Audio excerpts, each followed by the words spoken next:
Hello, everyone. It's Cess of Teacher Cess, the podcast. I'm back doing another solo show. So excited to be here. Today, we have a whole lot on our plate. It's another free flowing show, but if it sounds a little different, it's because I am back in my studio. I don't know how long I'll be able to use my studio, but I'm back. I have a very limited time today because there was a change in schedule. I'm so busy lately, and I hate saying that because that sounds so full of myself, and I don't have the finances. As busy as I am, you would think I would have the finances to show off. Not really.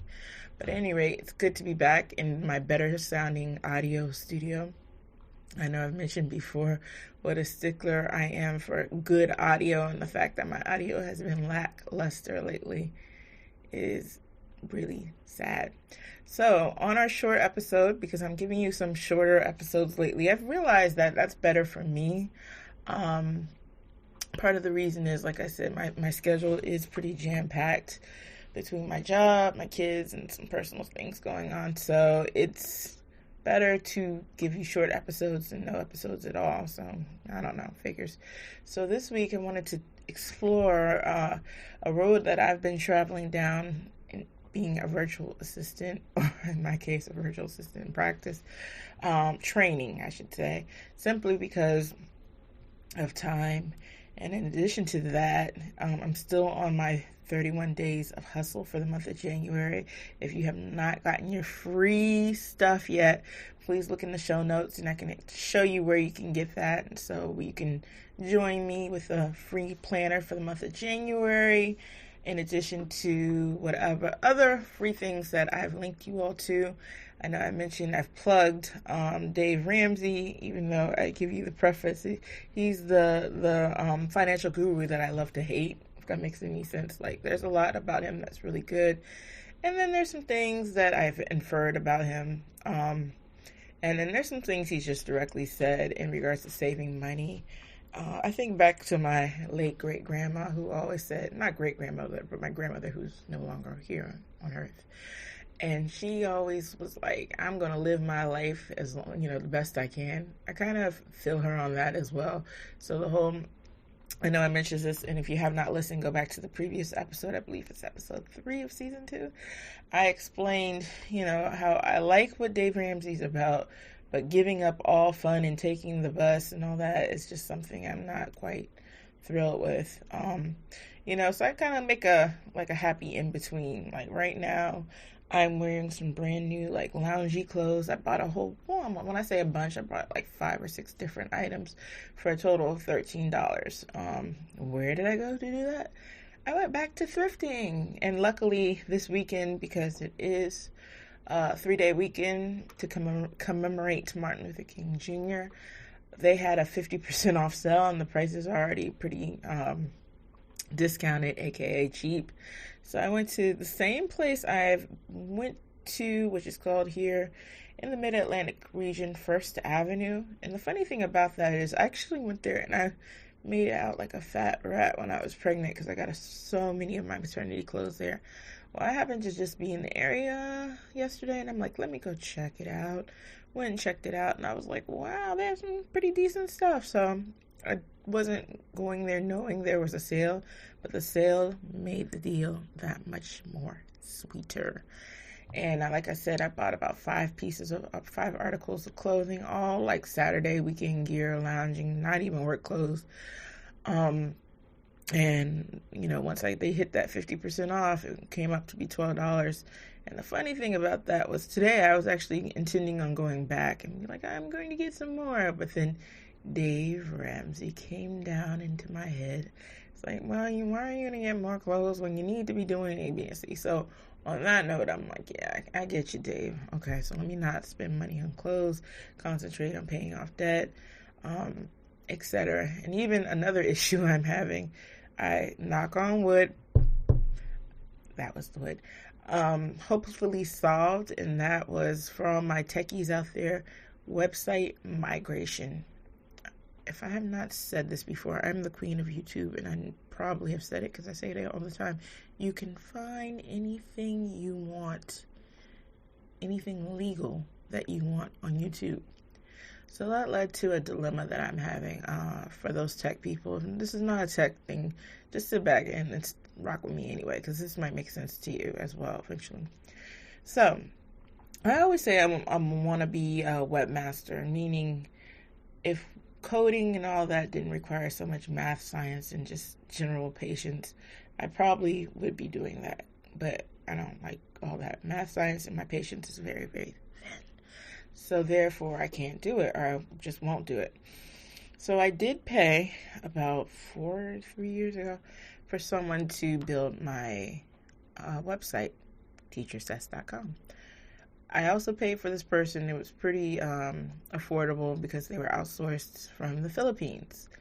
So I haven't really done, the person was around for a year or so, and then in a totally transparent Teacher Says move, about 2016 was a very financially lovely year. I had an old car that I paid off. At the time, what kind of led to this podcast was my adventures teaching online with VIP Kid. I was like rocking. Like I had so many students. I was waking up at the crack of dawn on Saturdays. We're talking 4:30, 5 a.m. teaching, etc., etc. So I had quite a bit of money. Fast forward to 2020. My extracurricular income is gone down to nil because I bought a new car. Dave Ramsey's probably shaking his head, but I have a lot of car buffs in my family, and they were like, you don't want a used car, you got a new car. I'm not a car person at all. I just simply believe in a vehicle that get me point A to point B. But being that I have kids that are getting older, I decided to get an SUV, full size. The one I had before was a small SUV. But I figured they're getting older. I'm really good on keeping a car, so I figured whatever car I get, we'll be getting them into their teen years. So let me get a nice one. So I did. I actually got the bare minimum version of the SUV. It wasn't quite what I wanted, but I figured I'd save money, blah, blah, blah. So now I have a car payment. Then on top of other things, money that I owe and all this other stuff, my extracurricular income is down to hardly anything other than the fact that I've really started getting back into Dave Ramsey, saving money, cutting corners, etc. So now here comes this what's the point? I'm getting back to the point. My website. I had it originally hosted on WordPress.com, and the yearly fee, considering for what it is, I'm not really making hardly any profit, any income period off of my website. They were charging like $300 a year. And I know all these techie people are like, no, why did you do it? I didn't know. That's why I did it, because I didn't know. So fast forward, my brother told me, some other people told me some more affordable hosting options. I'm like, cool. Then I was stuck in a rut, like, well, how do I move it? Everybody said, well, you can do it yourself. I'm like, I don't like messing with my website. For those who are on my website or visit it, I just got it so I could have the podcast back up there. I don't know what I did, but for probably about a year, prior episodes of my podcast weren't even on my website because I couldn't figure out what I did wrong. So I watched a YouTube video, and I will give a shout out to the YouTuber in a moment who walked me through via his video the migration process. And I'm still not done, but the beautiful thing is at least my hosting fee is now like $90 for the year. I'm not going to tell you who I went to. You know why? Because I'm not getting, I know this sounds really ugly, but I'm not getting paid. But if you want to find out, the YouTuber I went to's name was, I'm scrolling up to find it, Greg Naryan. That's Greg. Last name Narayyan. And then he has a promo code. And again, this is not sponsored. I'm just telling you. For the website domain that I used, including how to get your domain registered with GoDaddy, which I didn't need to do because it was already registered with WordPress.com. And it just, in the long run, is going to save me money. So I'm excited about that. I'm so excited that I'm heavily thinking, and it depends on if I can generate my goal income for this week in addition to my regular salary, of getting a second website that has been on my mind for months. So of course, if that happens, I will let you all know, and it of course will be run by me, since I don't have the income at the time to outsource those duties, which I much rather do, because not only does outsourcing is easier, but like I get frustrated because I know that someone probably could do it better. Some other person who knows what they're doing can probably do a better job than me. And that's that. So moving forward, I definitely want to have some guests on the show soon about virtual assisting, being a virtual assistant, because I've been generating a lot of, and I've probably brought this up before, but I'm going to bring it up again. I brought a lot of traffic to my website and my podcast through Pinterest. I am rocking my Pinterest game, and I don't want to toot my own horn, but I'm tooting my own horn. I'm going to put up my analytical information somewhere, and it'll be hooked up in the show notes. And you can see when I say I'm rocking it, I'm not just saying that. I'm doing really well. It's 100% my effort. I've not outsourced anything. It's simply from watching some YouTubers. I will definitely give a shout out to the people who have been rocking the YouTube videos and helping me trying to create rich pins and practice, like straight up practice. Like I think Canva, and I mentioned Canva in the previous episode, is made for someone like me who's a wannabe techie. I'm definitely a wannabe techie, and I tried to teach myself, as I mentioned before, what is it? Why am I drawing a blank? Photoshop. And Photoshop is so frustrating. But at any rate, some of the YouTube people I'm going to give a shout out to include Anastasia Blogger. She's rocking Pinterest, and she's my favorite. She's really good, and she shows her analytics. Love that. Another person who I've been spending a lot of time with via YouTube is Kate Murray, Murray. And, also going back with the Dave Ramsey mentality, I've been spending time on YouTube watching The Budget Mom, and she's also on Instagram. And all these people are really helpful in, getting my budgeting right. And also, like I mentioned before, with the Pinterest, creating rich pins, creating pins that look appealing, pins that people want to click on, and not the pins that I made initially. Like I'll show one of my first pins because I really am bold like that. Oh, I just pressed the button. I'm like looking at YouTubers. Somebody just popped up, but and they were not good. They were garbage, and I just realized it just takes practice. So that includes, also going back into what I talked about in the previous episode, the Hustle, 31 Days of Hustle. I did make $70 with my services of reviewing and testimonials. I have some more work that I'll be working on tonight, so that's kind of rolling into the budget of my IT, because like I said, my budget is pretty darn small lately.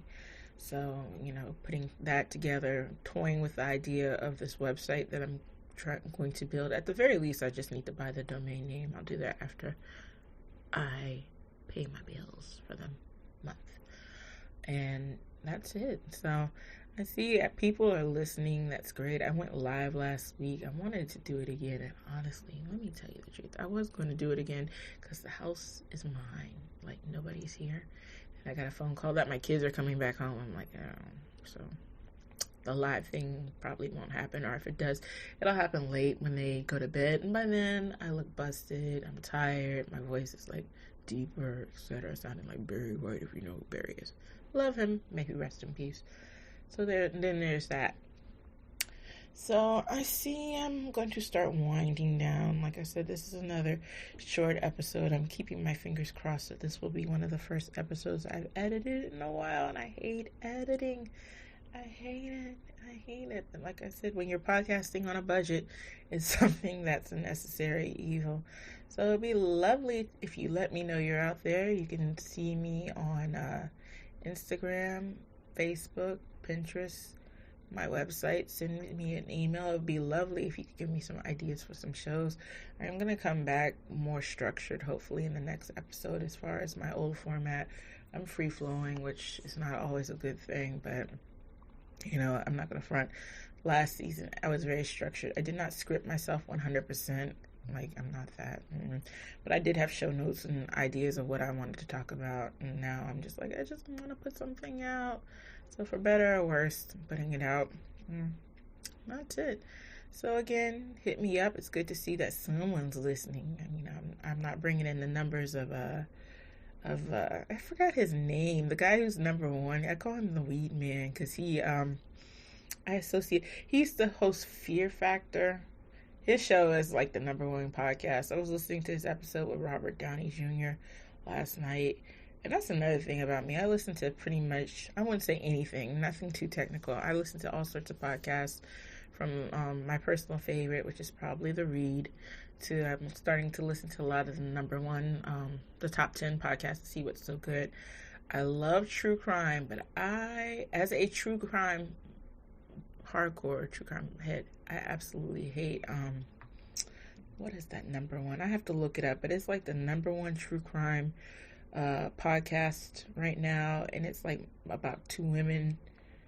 I have the reason I don't like it is because they're silly, for starters, and then the second reason is they plagiarize. Like, I listen to a lot of podcasters who really the Joe Rogan Experience, that's the guy I'm thinking about, but who put their heart, soul into this. Crime Junkie, I hate Crime Junkie, but anyway. But I hate Crime Junkie because they're silly and they plagiarize from people who I really love and listen to, like Robin Warder of The Trail Goes Cold. I like Insight, Generation Y. Absolutely love Robin, by the way. He's probably not going to hear this, but I've introed the show before. I gave him show suggestions. I get excited on Wednesday when the show comes on. It's like kind of a flashback to Unsolved Mysteries, and I was that weird kid that loved to watch Unsolved Mysteries and went to bed scared. Not good, but that was me. So at any rate, like I was saying, Crime Junkie, they plagiarize too much, and that's not cool with me. I don't plagiarize anyone. It's 100% me.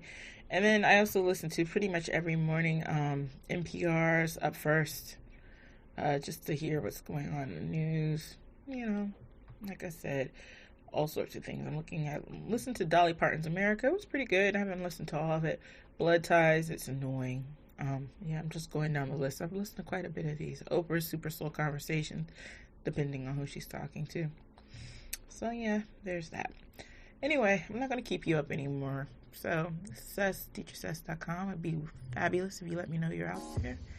And that's that. Have an awesome week. Bye-bye.